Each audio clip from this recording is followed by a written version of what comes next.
البارالي بارك يا شباب كمان من داخل السيارة راح نصفه ان شاء الله. طبعا اول ما بيجي الطالب يحتار كيف بده يفوت كيف كذا، كمان الدخول بالنسبة الدخول الصحيح اذا ما كان صحيح ما راح تصف سيارتنا يا شباب. مثل ما اتفقنا في عمودين، العمود الاول على راسه تلزيق اسود مثل ما شايفين، والعمود اللي قبله ما عليه شيء.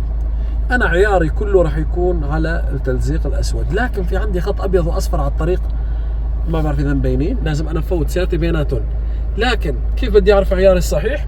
وانا قاعد كشوفير عندي هذا الخط الابيض يا شباب.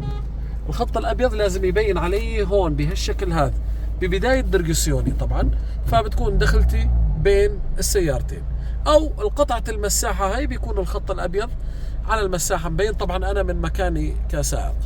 بعدها عندي هذا العمود الاسود مثل ما شايفين، ايوه لازم انا بحطه يا شباب ببداية. طبعا انا من هون نظري مختلف عن الاخ هون بهالشكل هذا، راح ارجع انا شوي شوي. اول ما بيطلع لي العمود بهالشكل هذا راح اوقف. بعدها طبعا اهم شيء هون نزل المرايا اليمينية واليسارية، نزلهم اثنيناتهم مشان نشوف طبعا نحن الدواليب تبعنا. مجرد ما حطينا العمود الاسود من ورا راح نكسر يمين على الاخير، وراح نرجع نطلع بس على مرايتنا. طبعا هون يا شباب اثناء الرجوع ونحن راجعين راح يطلع لنا خط ابيض مثل ما شايفين. طبعا انا من مكاني كسائق بدي اعدي الخط الابيض بشغلة شبر تقريبا مثل ما شايفين. عندي هون انا صار شبر، بعدها راح لف يسار على الاخير وبخلي نظري على المراية الثانية.